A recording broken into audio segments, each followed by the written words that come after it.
think you are? I'm the Stinger, that's who I am! Man, Terry, I am not done! You want to wear a mask? Don't do this. You want to be a masquerade around here and put on a facade for everybody? Let me help you out, Terry. Let me just put the facade on for you, buddy. Come on, Terry, it's just you and me. What a legacy! You have only yourself to blame this time. You got a choice, Terry!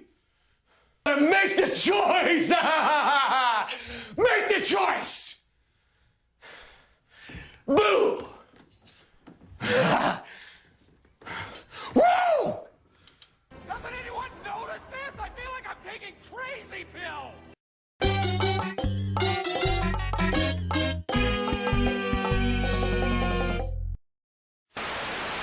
Welcome, ladies and gentlemen, to once again another episode of the Dark Match, where we recap the best of Impact Wrestling.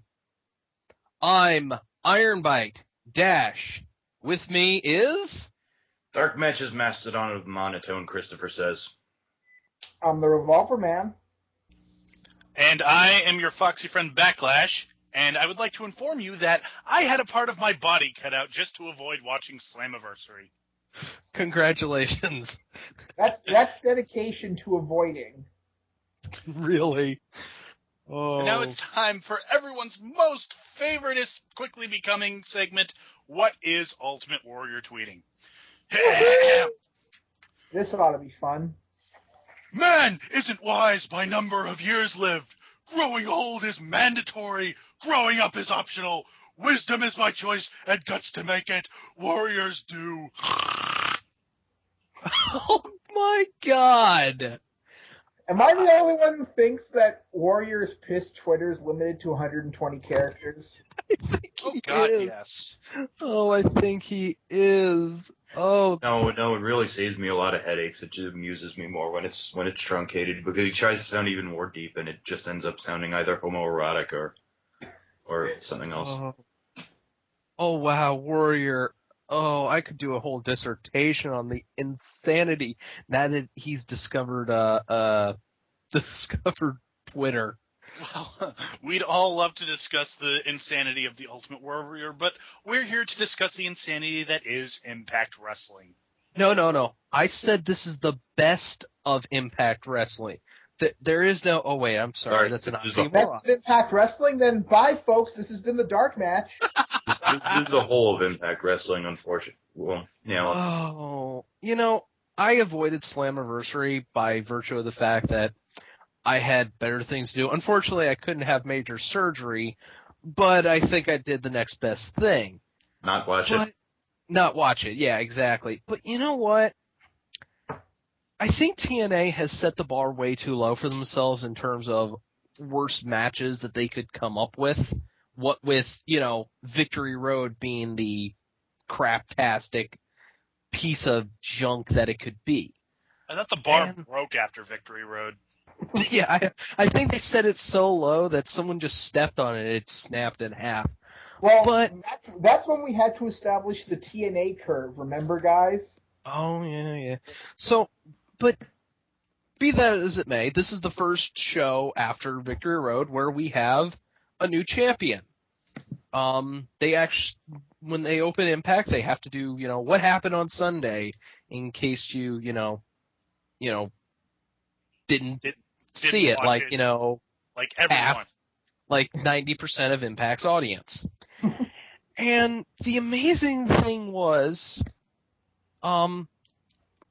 they highlighted the, Bully Ray almost losing to AJ Styles. And then immediately after he puts over AJ, he then says, I need to go get some booze and I need to go get some strippers. That's what's next. Myself and Jack, get some strippers. Yeah, whenever Bully Ray just starts talking lately, I just blah blah blah blah blah blah blah. Don't care. No, but you know what we want to hear about? Bully Ray getting drunk and lap jobs. Yeah, because that's what when they say wrestling matters, that's what they really, Yeah, really because need. strippers want to see people come in with a crimson mask into their place of employment. And dripping Jack Daniels, because as we all know, alcohol disinfects wounds. Maybe that's what he meant. He was going to cleanse himself or sanitize himself for the stripper's benefits. Okay, well, then we get to see, what happened between Jeff Jarrett and Kurt Angle in their quote-unquote very last match. And after they recap the match, Jeff Jarrett says, Kurt Angle may think it's over, but it ain't over. Yes, despite the fact that I said it would be the last time. But hey, it happened more than 5 minutes ago, so by wrestling logic, never happened. Well, Or at least by TNA wrestling logic. Yeah, there's that. It gets better. Yes, it gets better. Point. We get to see what happened during the Sting Anderson match. And Anderson's like, yeah, man, that's so awesome. I beat him. I did what I said I was going to do. And then it goes to Sting saying, yeah, Anderson beat me with a blatant low blow. And they show this from a couple angles. And it's true. And it's right in front of Jackson James. It's what they always do. They screw up, and then they say, like, oh, no, that's supposed to happen. That's an angle. So they've had to prematurely pull the trigger on Jackson James being a heel referee. They've been really their fingers been trembling on the trigger for quite a while, and like I was telling you guys before, like I think that they just have him there for their main events just so that they could play up something like that if they need to. Yes, I don't think he's heel. He's a great cover. He's a great cover for when they fuck up. I don't think he's heel. I just think he sucks as a referee.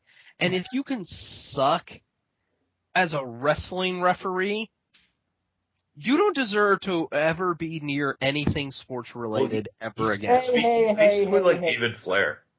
Like if you want to talk about pro wrestling sons. Let's not throw pro wrestling refs under the bus. They have to have some talent to do it. Jimmy Corderas. Listen to the newest episode of Art of Wrestling with Colt Cabana. Jimmy Corderas is on it. Okay. Well, I'd like to say we've spent way too much time on this recap, but then I remember, that's 30% of the show. But anyways, we get to our first segment, and the ring is just decorated with like pinball machines and portable basketball stuff and a keg and a whole catering table. And No, stop right there. Sorry. It was not a full catering table. It had a bowl of Funyuns, a bowl of potato chips, and 2 platters of chicken and celery. Well, sorry kids, we're not DZ. Well, whatever the hell they had. It was an awesome basement setup, but it wasn't a basement. Yeah, it was, and this was Anderson's big asshole championship reception that nobody came to. Oh, wait, did we have the championship? Let's go. No, shut up. That didn't happen. What didn't happen? I was just amazed that and you know what? I was talking with Duos Angel while watching this, and we came to a conclusion about the food. They just grabbed whatever was on the catering table that nobody was eating, i.e. Samoa Joe was in the locker room, and got it out to the ring to do this celebration, quote unquote. However, I would like to report that Samoa Joe came out of the locker room, found the catering table raided, and proceeded to eat an official backstage. Our hearts and prayers go out to the family of that unnamed official backstage member who dared to touch Samoa Joe's catering table. Yeah. All that aside, Anderson basically comes out to say, I didn't invite anyone to this party. This is my party. I didn't invite any of the boys, none of the fans, or you, Adrian, sitting at home. I see what you did there. Oh, yes, it's Ken Anderson promo Marco version A3, basically. I don't give a shit. But anyways, what happens is Gunner comes out. Fucking Gunner. I don't get this. The new top, we don't know what his alignment is, but he's top. You know what? I don't even care that they're pushing Gunner to feuding with Ken Anderson right now, because you know what? Gunner has never worked in WWE, WCW, or ECW, at least to my knowledge. He might have done indies, but as far as we know, so far, he is a completely homegrown TNA talent that they are trying to get over. They're doing a piss-poor job, but at least they're trying. Which we should mention, earlier this week, the DarkMatch Twitter, we tweeted something to Mr. Eric Bischoff, and I would like to read that right now, because this is a completely, as admitted by the person who wrote it, offhand remark. This is in response to Eric Bischoff's tweet of some interesting new talent on the Impact show in the next couple of weeks. Rude looking good, Gunner emerging, some new X Division talent. We tweeted, @eBischoff, Gunner is getting a main event push, and AJ is losing to Brother Ray. Bang up booking there, Eric. Hashmark is 10% makes the difference. Eric Bischoff comes off with, @DarkMatch Wrestling, what's the matter? Don't want young guys to get a push? Want to see the same guys at the top all the time? You just called Bully Ray a young guy. Someone remind me how old Bully Ray's is and how long he's been doing this? Oh, he's around 21.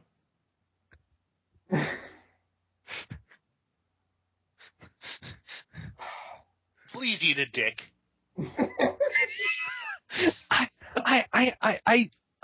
Okay, I like the fact that they're pushing Gunner. I do. But at the same time, shouldn't it make a little bit of sense? Wasn't Gunner's gimmick that he was a failure of a wrestler, so he had to become a security guard? No, it was more like he was an aggressive security guard, so he became a wrestler. No, I'm pretty sure Mick Foley said that they were Gunner and Murphy, back when they were a tag team, were failures of wrestlers, so they had to join the security team that patrols Impact to get into the ring. It is just so, like I said, I don't mind the fact that they're pushing Gunner. But the fact that it comes right the fuck out of nowhere and makes very little sense just smells like this is something Eric Bischoff has put together. Well, I don't even, to come to think of it, I don't even know if they're actually pushing him. I think that they're just going to have him do like a small program with Anderson, because it's predicated on the fact that he's like, hey, I softened up Sting for you. I'm pretty much the reason why you won the title. Now give me a shot. Give me some, throw me a bone. Right. And Anderson's like, fuck you, no one cares about you. You're not funny and nobody likes you, and you won't get a match. And then, after this, Gunner takes exception to this and goes, look, I'm not looking for a love tap or a thank you note. Love tap? What the fuck?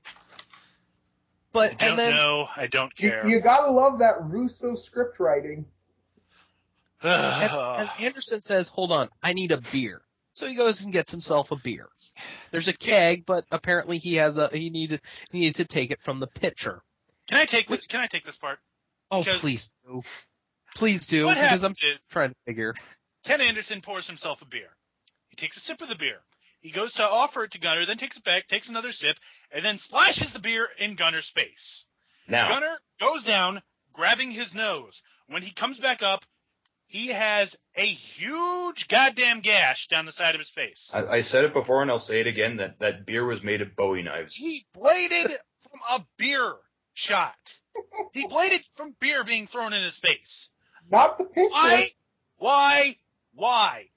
Someone said to Gunner, this needs to be violent. You need to bleed somehow. And that was the best he could think up? That was the best these two guys could think up. They could have Anderson could have smashed the picture over his head or something. Oh, not the beer! All over my eyes! I got a blade. But after that happens, Gunner proceeds to murder Anderson and throw him through the table with the 2 plates of chicken. Way to make your world champion look strong. There, TNA. This gets worse before the night is over. Yeah. It immediately gets worse because they introduced what they're now planning for the long term as 4 months later Bound for Glory is going to be on, and they're starting a series for the World Championship where they have a point system. Yeah. Which they do something similar like this last year with the rankings, did they? No. However, we will talk about this in a little bit because we'll talk about this shit now. Because you want to talk about it now? We'll talk about it. Okay, fine. You know what? We'll talk about this now. All right, guys. Explain it to us. Guys, I got one question for you, though. Who's going to bet that TNA's going to forget it before get Bound for Glory? Oh, of course. I'll get into this, but here's what they pointed out. On Central. How it works is there are 12 guys who are competing in this, and here are those guys.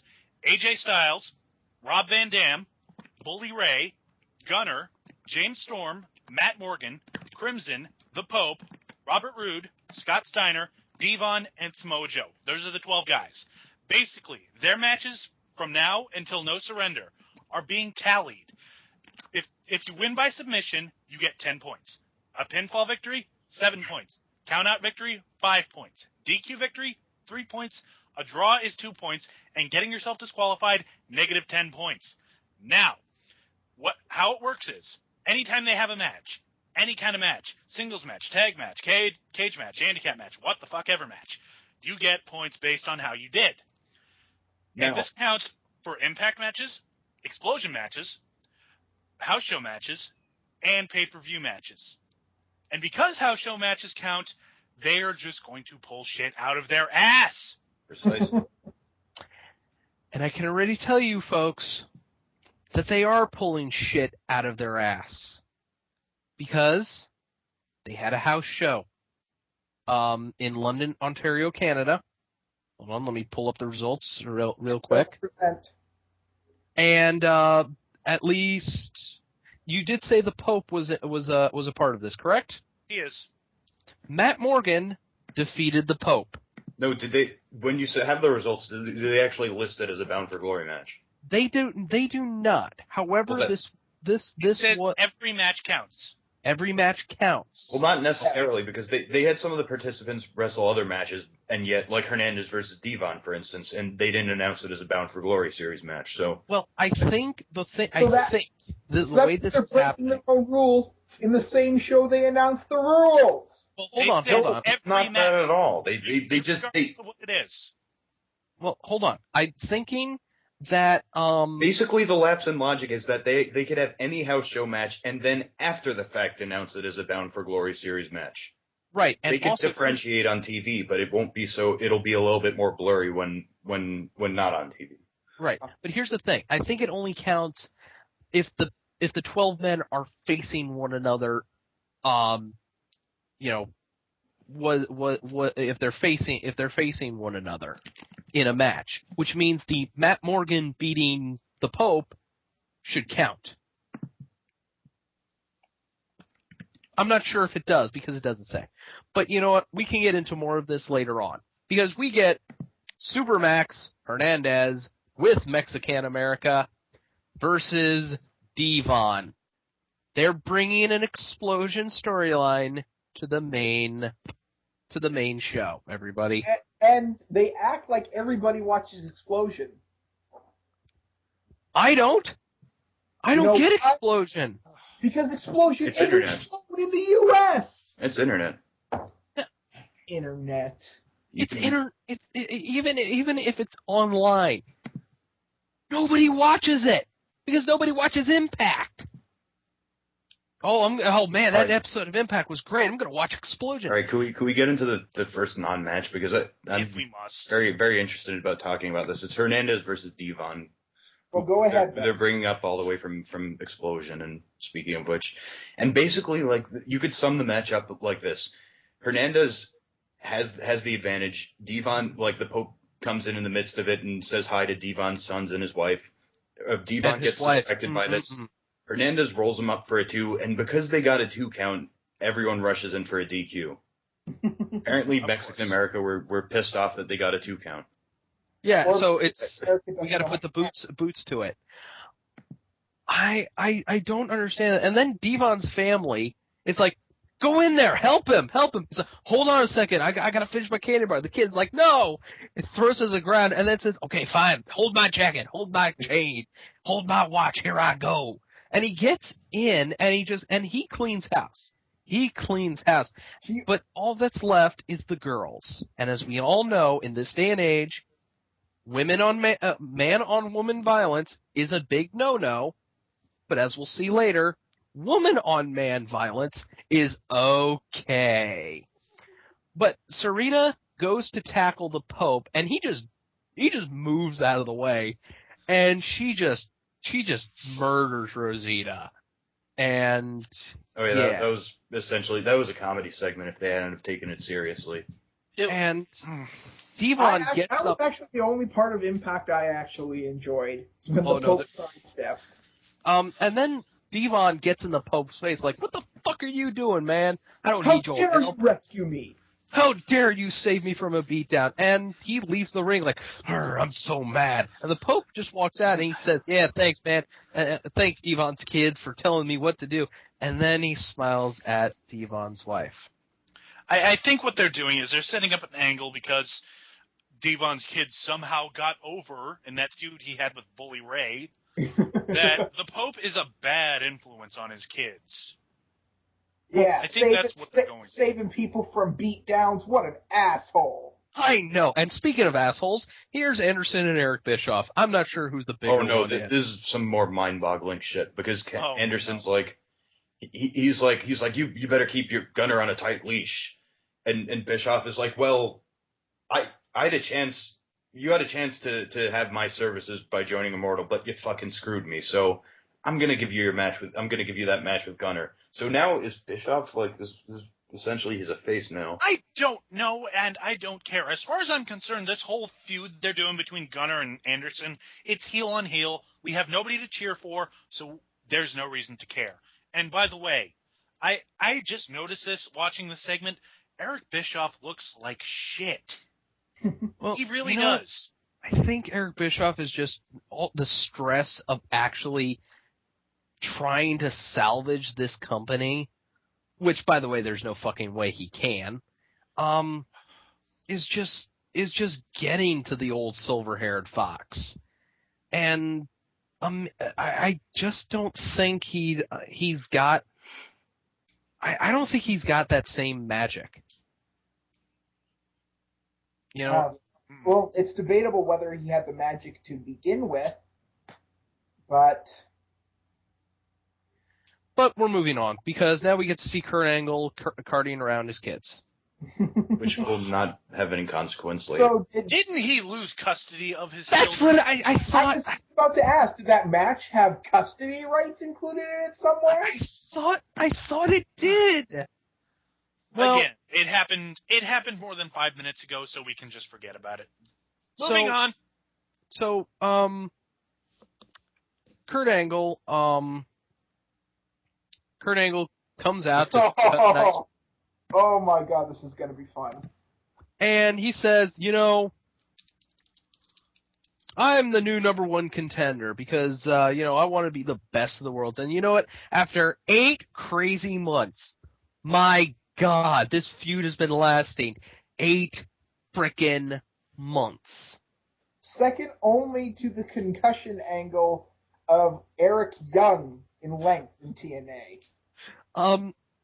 He said, and then he takes us back to the past, to 1996, where, as everybody knows, he won a gold medal for the United States of America, which, for some bizarre reason, starts a USA chant.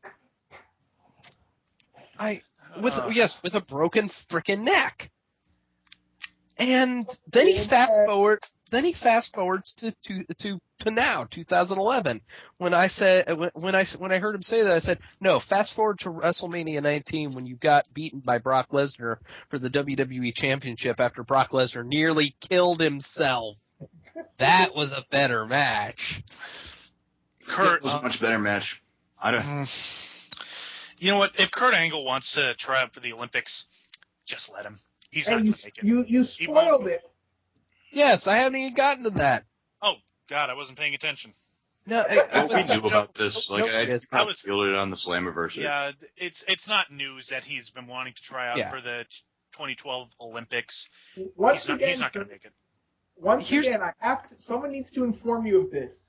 They don't let you wrestle if you're fucked up on painkillers. Just FYI there, Kurt. But before Kurt can say anything more about this stupid decision, out comes Jeff Jarrett with the most annoying music in TNA. Oh my God! It's basically like the right to censor music set to a beat, yeah. Yeah. Oh God, just shut up. Jeff Jarrett comes down, gets in Kurt Angle's face, goes, "You thought this ain't over until the founder says it's over. You had a match. It was billed as your last match. You had to have signed contracts for this to be your last match. Okay? It's over. It's done. Okay? No, it's not over." Oh God. Man. The heels or the budding heels in TNA really kind of make me angry because they do a thing where if someone loses a match, then they just ask for another one. I mean, yeah, Christian, but fuck. So, Jeff Jarrett basically says that you're going to be this started with a handshake in a parking lot in Pittsburgh, and tonight it's going to end in a parking lot in Orlando, Florida. Presumably without a handshake. I am so done with this angle. No, yeah. Their first were decent. And it got old fast. And then Jarrett says, "I will do anything. I will do anything because TNA ain't big enough for the both of us. So I'll do anything. I will leave the country. I will move to Mexico for one last shot against you." Jumping pisses me off. And if you know what I used to say in that older company.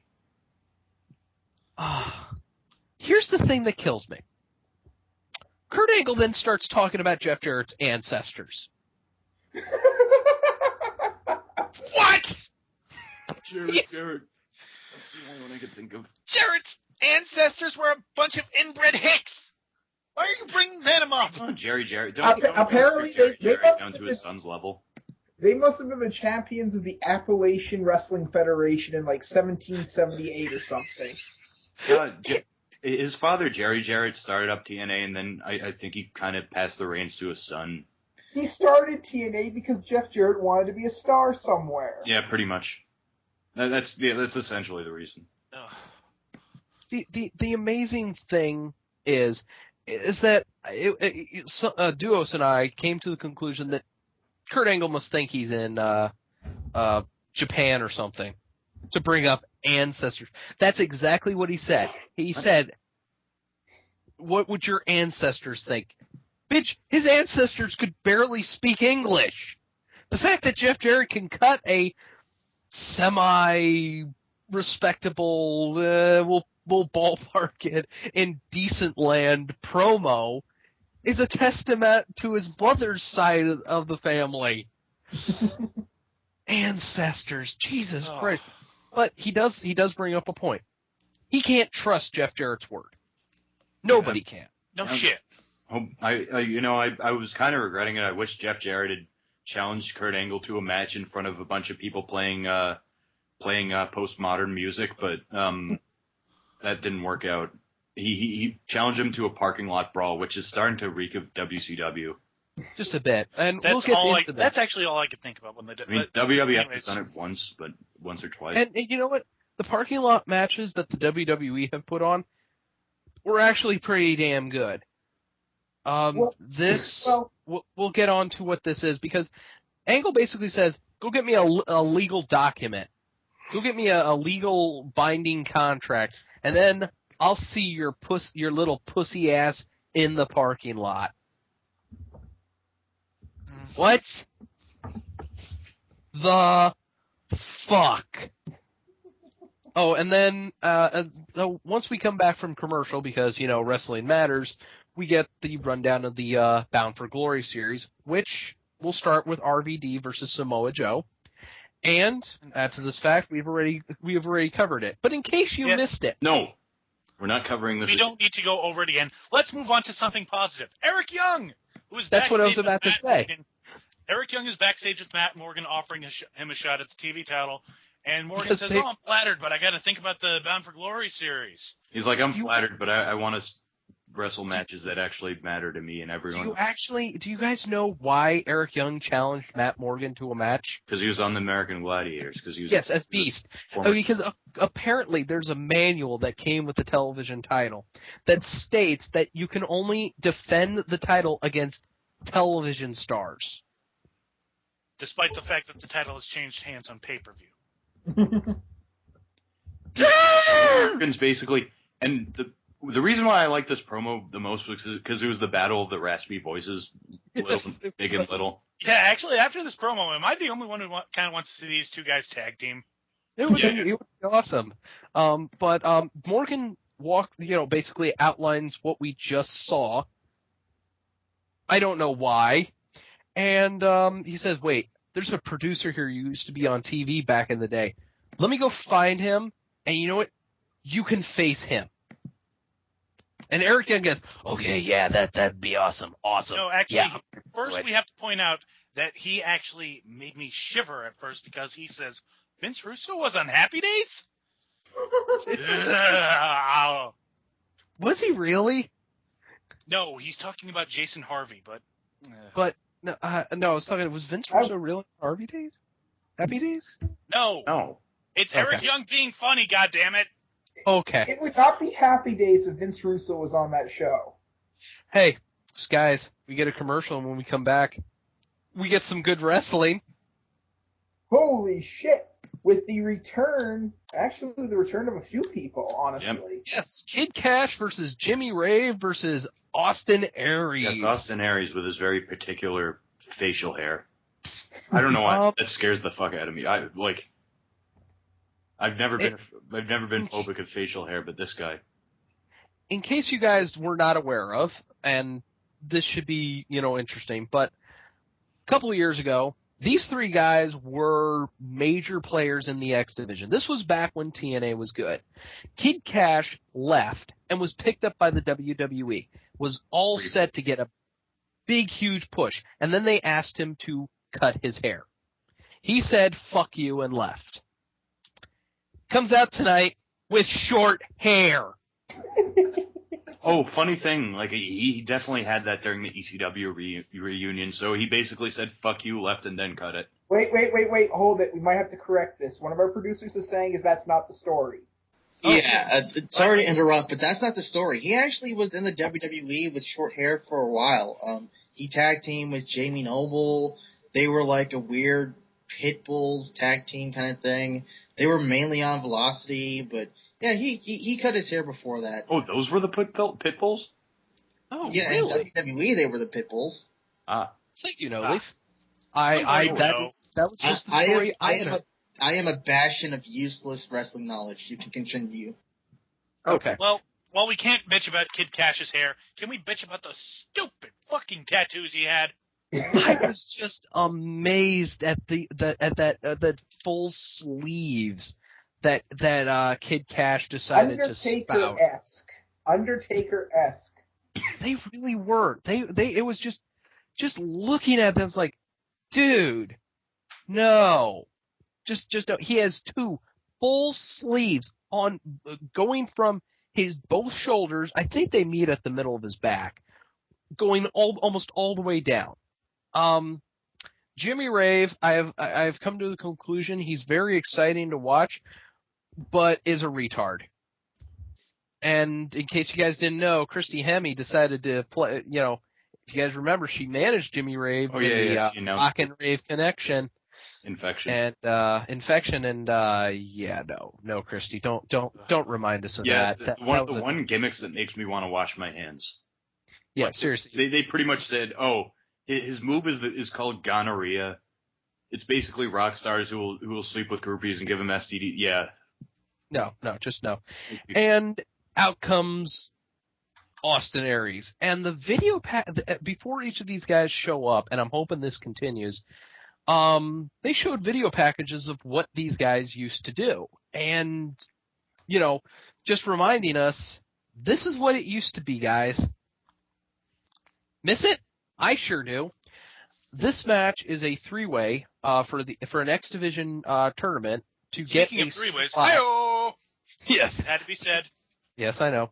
For a, slot in the Destination X pay-per-view, which will be all X Division. This is a way of Eric Bischoff going to the TNA backers and going, look, we gave the people what they want, an entire X Division pay-per-view, and it didn't sell. Let us axe the division. No, you bungling retard. No, that's not how it works. Can we actually talk about the match and how? Oh, we have to, because this match made me pine for the days of yore. Why? It was decent. Yeah, it was good. It was decent for people who haven't been in the company in years and want to do something good for the crowd. In terms of TNA, it was amazing. Austin Aries, I have to agree with Taz, has springs in place of joints. Yeah, he was. That's pretty much his work. Poor Jimmy Rave, though. In the beginning of the match, they sent Austin Aries to the floor, and then Kid Cash and Jimmy Rave decide to trade off spots. Deep arm drag, sweep of the legs, pin attempt. Oh boy! And they both do this. Jimmy Rave hits a really pretty sick STO on the apron, though. Oh yes, but that was later on. And then Austin Aries pulls Kid Cash out, slams him against the apron, and then slaps his ear. Just boxes his ears. Oh yeah, that had to hurt. Yeah. Oh yes. Then it was like I said. It was an amazing match by TNA standards. It was decent by the standards that these three guys can do, but it was still something fresh, pretty good. Unexpected on TNA. Yes, it was very unexpected on TNA. It was kind of marred though, because they had 3 back to back instant replays, and here's what they are: Austin Aries doing the heat-seeking missile, just a suicide dive on Cash and Rave. Well, it's between the second and third ropes, so right, it's distinct. And then Rave hitting that sick STO on Aries on the apron, and then Kid Cash doing a twisting somersault plancha. All 3 of these immediately following that were then followed up by replays, just in case you missed it, just in case you blinked.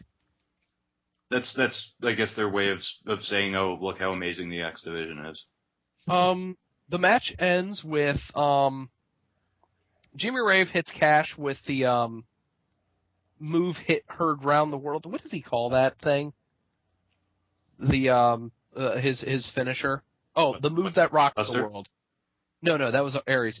Aries runs in, boots Rave to the face, and then, hits him with the Brainbuster! I apologize. Hopefully there are Jericho fans listening to our podcast. Well, I'm trying to gain some. And then Aries is in Destination X. So we cut to the back where Velvet Sky and Tessmacher are walking to the ring. And apparently playing grab ass. Yeah. What more can I say? What more can I fucking say about that? I can't say anything more. We then move on to a TNA Knockouts Tag Team Championship. By the way, in the little, hyping up of the match, doesn't Miss Tessmacher in black and white look an awfully lot like Tara? A little bit. Maybe. It's just in the No. Like I said, it's just the it's just what I noticed. So yeah. So we get the match to start, but we have Mexican America getting thrown to the back by Earl Hebner. You don't fuck with Earl Hebner. Ever. You don't ever fuck he'll sick his twin brother on you. And then you'll not know which one is Earl Hebner and which one is Dave. Exactly. But the match was pretty good, actually, I'll admit. No, it was. They worked pretty damn well together. The weak point of this match, I hate to say, was Velvet Sky. I don't hate to say that. She's usually the weak point of most of her matches. Better than Angelina. Velvet at least tries. She's trying. Yeah. Rosita? Yes. She didn't really do much, but... Tessmacher, on the other hand, wow. If you want to see a strong point, not her clothing choice, fishnet stockings with that, I don't know what the hell it was, color-wise. She was hitting pretty textbook moves, like, fairly smoothly for Brooke Adams. Like, she seems to have improved. She had a very, very nice arm drag, good flapjack. Mm-hmm. Not bad. And to make a comment about Velvet Sky and Tessmacher as like a tag team, they actually gel pretty well together. They did a clever spin on the entrance where Tessmacher throws her jacket at the camera, and then Velvet Sky's like, wait, picks the jacket up and does the ass point. Which, however you feel about that entrance, nonetheless, it was a yes, nice it was a pretty good, yes. Does pigeons. anyone think that this might be the start of Beautiful People 3.0? Oh, wait, no. I thought we were on 7.0. I don't know. I mean, first it was Angelina Love, then it was Madison Rayne, then Lacey Von Erich. Yeah. Then Angelina Love again. Yeah. I've lost count. I forgot to mention that while they were entering, Taz said, "Oh, the pigeon coop, it's opening," and he started making these flapping sounds with the mic somehow. I forgot what it was. That's just gross. I used to think that Taz was a good commentator. Then he went to TNA and devolved into a 12-year-old. Maybe he needs Vince McMahon screaming at his ear. I don't know. Like we said, it was a decent match. Velvet Sky was the weak link, but really, it was only because of the fact that it's Velvet Sky. At the end, though, we have a very weird spot when ODB comes walking through the crowd very slowly. Although it's not really slowly, it was like the crowd didn't realize ODB was there. The problem is that ODB looks like most of the people in the Impact Zone. Yeah, exactly. Exactly. That is the issue. I have something very sad to report. Hayley Williams was not in her usual position. Oh. She was shuffled off to the side. God damn it, I was so sad. Well, she was still there and they shot her, so. Yes, so she was still there. So yeah, but she was not in her usual position. But Sarita, Velvet, when she notices ODB, I don't know how, because like we said before, she looks like everybody else in the Impact Zone. They're about to hit Rosita with a double team move, but Velvet's like, hold on a second, I gotta go handle ODB. And this allows Sarita to hit Tessmacher with a spinebuster, followed by a very nice somersault senton. And as the pin is being counted, Velvet turns around, stares at the action, and like goes, "Wait, what am I supposed to do now?" And as it's winners and still knockout tag champs, Rosita and Sarita. And awkward spot is awkward. Yeah, and now Tessmacher's pissed at her and ruining the seeds of what could be a damn good chemistry tag team. But ODB decides to keep talking. He keeps trash talking Velvet from the crowd, and out of nowhere comes Jacqueline. Okay, I don't mind that Jackie is back in TNA because God knows the Knockouts division needs something more going for it, but why is she getting involved in this feud? Of all things. I don't even know why Velvet is being targeted by ODB in the first place. But Jacqueline and ODB just beat the holy hell out of Velvet. And out comes security.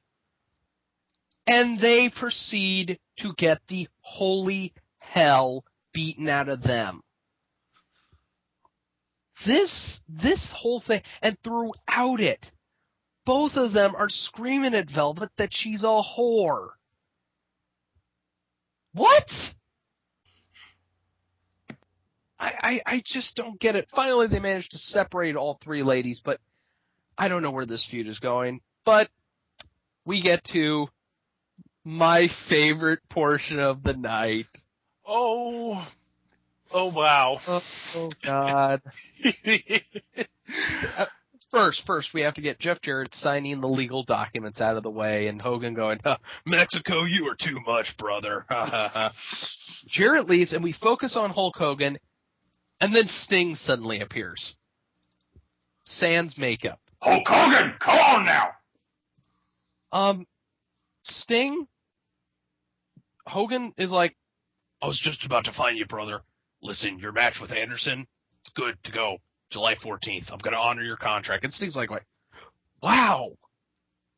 That's great, Hogan. Is this the real Hulk Hogan? Hogan's like, yeah, it's the real Hulk Hogan, brother.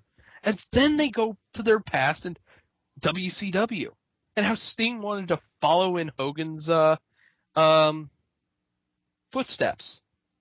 And, it's like, and then Hogan, Sting keeps, lecturing him, and then Sting says, is this the type of legacy you want to leave to Brooke and Nick?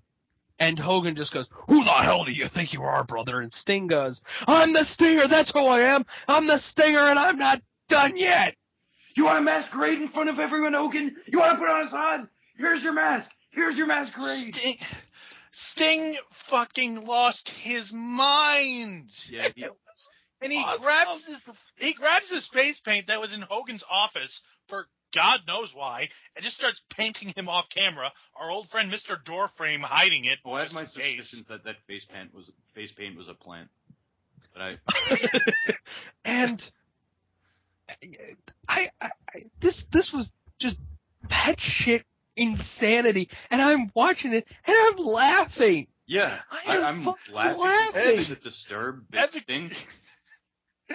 And the greatest thing is that after Sting finally leaves, we see Hogan with his face covered in paint, and he has a look on his face, and he has no idea what just happened. He looks like he's trying not to laugh. It's just like, is that part of the show? Is the camera still rolling? But yeah, talk about what you'd compare it to, like what Sting's outburst, because this, like, we can't even. We'll put it at the beginning of the episode, like, to show you guys. But the look on Hogan's face looked like he was asking, "Did I just get raped, brother?" But we go to commercial. We come back. And we have to have a replay of Sting. Yeah, just a dramatic recap. And you know what? It was even better the second time. Yeah, fuck yeah. Then we run into ODB and Jacqueline backstage. We have to go down the list of what we'll compare Sting's outburst to. Okay. Someone start, because I got. You know what? It was like a cross between Jack Nicholson. You know what? It was like Robert De Niro and the Joker. I say Al Pacino, but basically, like, have you guys ever had the game WCW Nitro for the PS1? No. Well, I had it for N64. Well, basically, on the character select screen, you'd press a button and they have this, like, pre-taped promo that would show. And Sting was put in the game basically right as like his Crow gimmick was starting, so the face paint was kind of wrong. He looked a little bit more like a mime. He didn't have a tank top. He was just was top, and he basically in his promo he's just shouts, "You think you're ready for a fatal encounter?"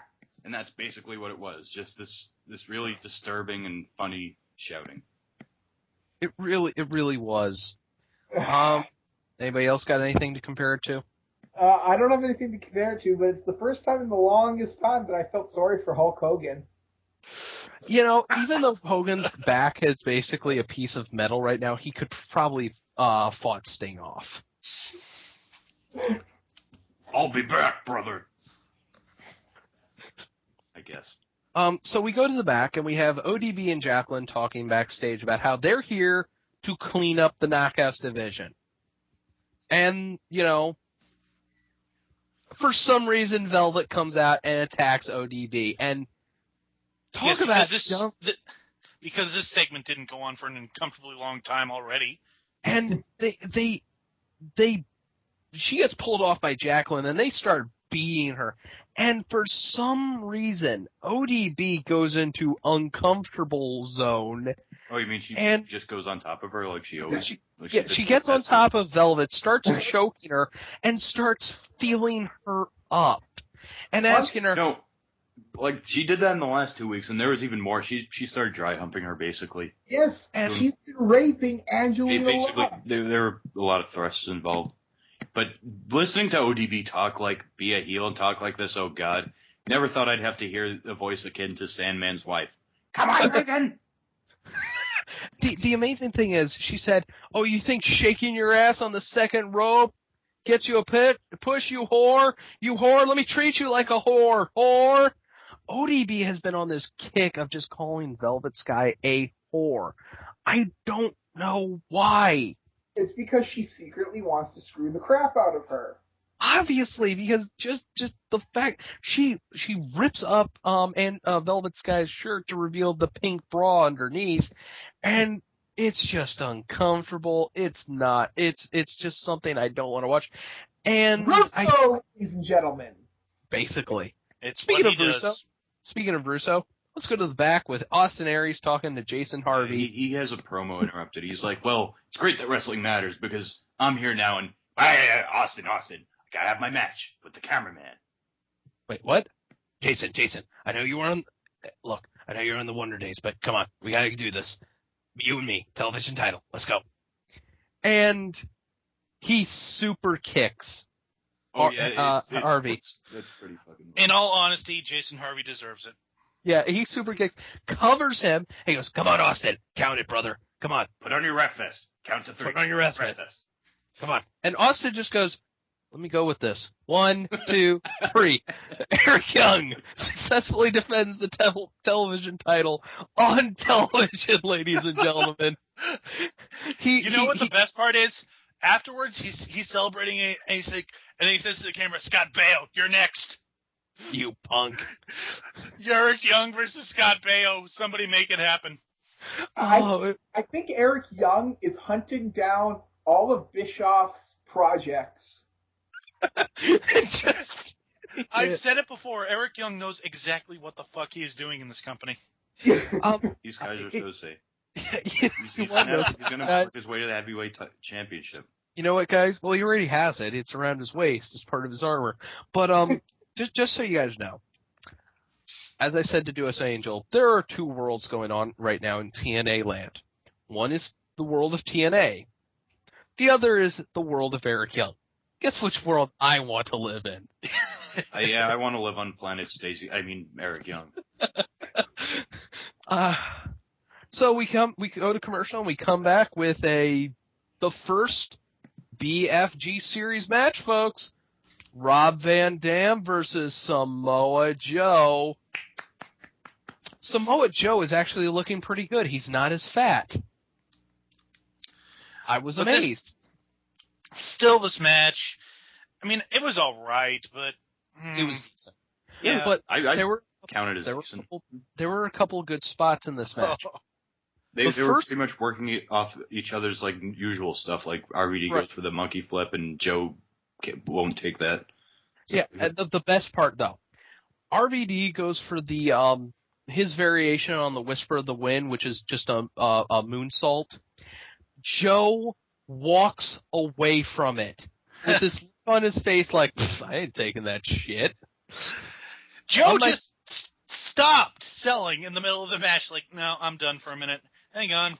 I'm going to walk over here and stand in front of the camera with a look on my face that I just don't give a shit anymore. And RVD, bless his heart, just takes it in stride. And a lot of this match was Joe basically doing shit Joe's way. When Joe explodes in these like bursts of speed and strength, it's like, holy fuck, when did he get back in shape? Well, not so much back in shape, when did he start caring again? It was like, oh, I gotta, you know what, I care. He does look a little worse, but I think it more has to do with like him just genuinely not really giving it his all. I do think, though, he is gearing up for Destination X, because there are rumors going around that they're going to redo AJ Styles, Christopher Daniels, and Samoa Joe. Yes! And I would really like to see that. Wouldn't mind. I'd like to see some fresh ideas from TNA, please. Not rehashes, even if they're good rehashes. Well, if it's a one-time thing, then I'm cool with it. Like, if they're building it around just like a sort of old-style revival, X Division revival, so like, hey... Amazingly, one of the better spots is RVD takes down Joe, and he wants to set him up for Rolling Thunder, but Joe's not in quite the best position. So RVD hits a sliding drop kick to get his ass in position. And hits Rolling Thunder and goes for the pin. Joe kicks out. I actually do want to mention one blown spot I noticed, and it is the finish of the match. Okay. It's always finish. Yeah, basically, Joe is setting RVD up for the Muscle Buster, and right off the top of my head, I knew he's not getting that, because you can see, because with a move like that, your legs have to be outside the ring, and Taz was even dumb enough to point this out. Your average viewer isn't going to notice that, so basically, it was like, well, I don't think he's going to be able to get him up because his legs are still inside the ring. Thanks, Joe. Thanks, Taz, for pointing out the finish right there. But, of course, your average TNA fan, dumber than a box of rocks, probably not going to see that. RVD fights off Joe from the top, hits the 5-star, and 1, 2, 3. RVD is the points leader right now. Well, unless you count Matt Morgan, which I don't think they will. He's got 7 points. So RVD, in case you're playing at home, right now has 7 points. But we have to cut back to the earlier, where we get to see someone injecting something into Gunner's eyebrow. I did not need to see that ever. Again, I ask, what happened to him that was so bad that he needed emergency stitches back then? Goddamn beer was made of scimitars. It was made of diamonds. Anderson was drinking diamonds. Well, maybe it was just American macro breweries. Yeah, you know what? I mean, made of rapiers. So we come out. We have Anderson come out first, we have Gunner come out first. And Christy Hemme announces that Gunner is being accompanied by Eric Bischoff. If accompany means Eric Bischoff gives him a 5-word pep talk on top of the stage and then walks away. So that's not accompanied. That's not accompanied someone. Is this what's left of Immortal? I'm still curious about this Immortal thing. Is Immortal gone? No, Immortal's still around. Know. It's just they're all doing their own thing. Same thing with Fortune. Yeah. They're still there, but they're not there. Yeah, they're not supporting one another. So Gunner, out comes Anderson, sans TNA title. Yeah, I was going to say that. Ken Anderson comes out and I'm like, Ken, I think you're missing something. Oh yeah, it's just the world title, you idiot. And you know what? I got to cut back to the beginning of the show for just a second. But Anderson said it's going to be hell taking this thing through security, but I don't care. How? Gee, you really? It's a big hunk of metal. Like, what exactly is the problem? I don't know. Most TSA guys will recognize that's not a weapon, hopefully. Don't know. Well, it is shaped implement. How could it be a fucking... Well, I have seen people use weapons, use those things as weapons. So Gunner and Anderson have a match. A match. And I'm going to say this: for most of this match, it's Anderson dominating. All right. Yeah, so much so that he even not only hits the Green Bay plunge, which very rare spot for him, but also does the Kenton bomb. He misses with that. Right. He tried the Kenton bomb. He busts out. He's trying. He busts out. Yeah, I mean, it was kind of amazing. Here's the finish. Anderson has Gunner basically by the short hairs. Gunner is one mic check away from losing. And he reaches up to the sky and calls for the mic. And the mic gods answer him. And he says, and I quote, "Whether you like it or not, still the TNA World Heavyweight Champion, Mr.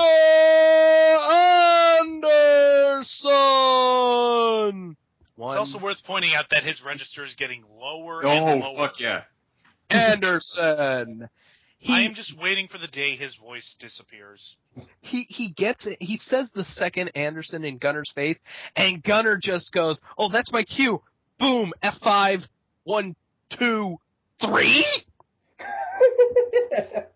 First of all, I'm curious why Anderson would say still world champion, considering this wasn't a title match. And number 2, no! There is no fucking reason. Anderson, for the past 2-3 months, has been operating under the label of, I'm a serious goddamn competitor. I want my shot, and once I do, I'm going to be the best world champion ever. Why would he call for the goddamn mic in the middle of a competitive match? It's his version of RVD's pointing at himself, only much worse. Much more drawn out. And this brings Eric Bischoff back down to the ring to salute Gunner and laugh in Anderson's face. I don't get that. There was no fucking reason for that spot. Oh, it was just... My brain hurts. Well, your brain's about to get a little bit of a... yes. Because we have a Steiner promo. Oh, Scott Steiner. And he's talking about his upcoming match with Bully Ray. And if you didn't see it, let me set the stage for you. Bully Ray, he's a big guy. He's a big fat guy. I ain't no fat guy. Look at this. I don't play guitar. I just hurt people. That's what I do. I know you love sugar, but I ain't got none. Now Steiner's a face, I guess. Like, the Bound for Glory tournament, like, really fucks up kayfabe quite a bit. Well, what happened with his shit with freaking Morgan? Was that settled anywhere? No. I mean, you'd think the best way for them to continue the feud would be to have their match as in the tournament, but fuck, I'd be thinking if that, or they'd be thinking. You're not allowed to think in TNA. Russo gets jealous when people can do things that he can't. And he's talking about how he doesn't have any cheeseburgers or donuts, and. I don't have cheeseburgers. I don't have any donuts. I just hurt people. Now, we've all heard that Bully Ray, his motivation for wrestling is booze and women, right? We have heard about that. Mm-hmm. In the world of Scott Steiner, so apparently there's many worlds in TNA. In the world of Scott Steiner, Bully Ray likes to eat. No. You see, Steiner's just looking at this objectively. Every time he sees Bully Ray, he gets fatter, so Steiner's just connecting the dots. Scott Steiner, just is nuts. But we have to have Bully Ray with a promo of himself. he completely sucks the energy. But like, hey, Scott Steiner, remember that big scar you got on the back of your neck? That was me. Fair. Wait, when was my this? horrible Brooklyn accent. I apologize. Yeah, why didn't I imitate this? It was 2 years ago, apparently. Oh, Jesus Christ. TNA, I hate it when you reference shit like that you have long since forgotten, and suddenly, this is suddenly an issue. Well, plus it makes Bully Ray look like he's making sense anyway, so. Bully Ray says he's going to go through the tournament. It's a tournament now? I thought it was just I'm getting some strippers. Because my motivation is strippers. He's going to go through the tournament undefeated and be the next TNA World Champ. Oh, my God. Oh. Whatever. Now we go to the true main event. You know what I like about this tournament, though? Oh, go ahead. Matt Hardy's not in it. Wait, wow. Matt Hardy's going to win it somehow. Yeah. So here we go. Parking lot brawl, folks. This brawl, it was a 5-minute guys rolling around a parking lot. It felt like a 3-hour ordeal. You know, it's very foolish to put what is basically the biggest blood feud in TNA in a place where Kurt Angle or Jeff Jarrett could easily just curb stomp each other, but all they do is just roll around and forearm slap each other. It kind of defeats that viciousness they're trying to go for. However, Jarrett does bleed. I think he was busted open the hard way. Kurt Angle, for some reason, tries to lock in a cross arm breaker. It was quite disgusting. The bleed was seeping through the creases of his forehead. It kind of was. Eventually, Jarrett, slams Kurt Angle into a car while screaming, "I'll never leave TNA! I founded this motherfucker!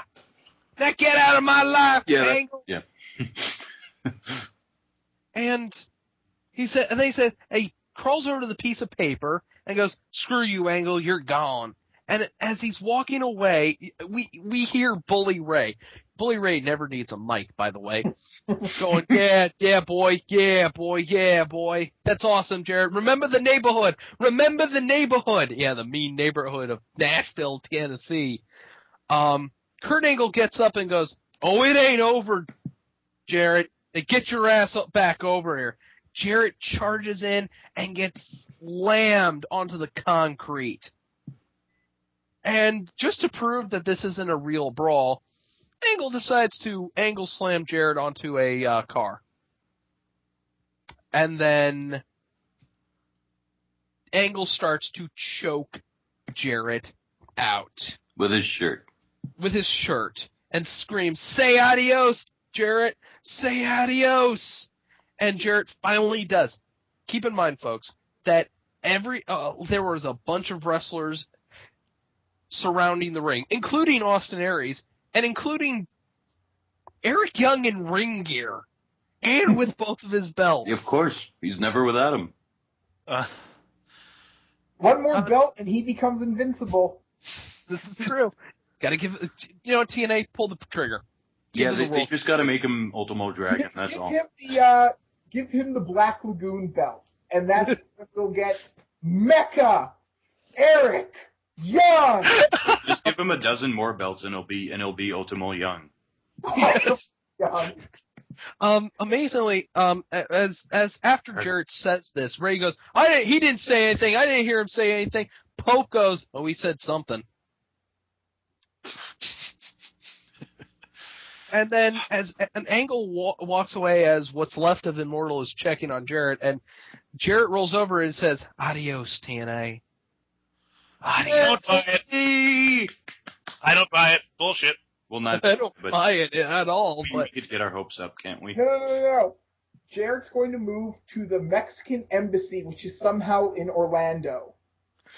See, I told you, I moved to Mexico. Say, I'm living in the Mexican consulate. What? I don't know. Every day there's every day there's Mexican impact. Swag up. There's always Mexican The diplomats. long and short of it, it had its highs, and then it just stayed low. that's basically all I can say about it. I'm just getting word that all the references to Mexico are the whole thing about TNA's invasion angle with CMLL's Triple Mania. Oh, good. They're ruining other promotions. Yeah, they have to do that. Oh, lordy. I accidentally Vince input is like, this. well, I've done everything I can with TNA. Who else can I fuck up? So, like I said, that was TNA with its highs and its lows and its very, very lows. And its shit doesn't make sense, but it's awesome because it's Eric Young. But yeah, to end off, we'll do once again our favorite segment, what gets more screen time than Jay Lethal. And I have perfect... you want to start off? Okay, go ahead. I'm going to cheat. I'm the Stinger! Got more screen time than Jay Lethal. Okay, I'll give you that one. The leftover fried chicken from the TNA catering table gets more screen time than Jay Lethal. Fried chicken where? No, we've stopped being a stereotype. There was no watermelon. Okay. Well, okay. Ken Fired, Anderson. Iron Bite. God damn it, guys, let me talk. Okay. Ken Anderson's Apocalypse beer gets more screen time than Lethal. Made of sabers. All right, and I'll finish this off with saying Jason Harvey doing the job to Eric Young gets more screen time than Jay Lethal. Folks, once again, I am Iron Bite. I'm Christopher Says. I'm the Revolver Man. And I am Backlash, and we will see you next week. And remember, I'm the Stinger! Good night. And good luck. Oh, lordy, lordy, lordy.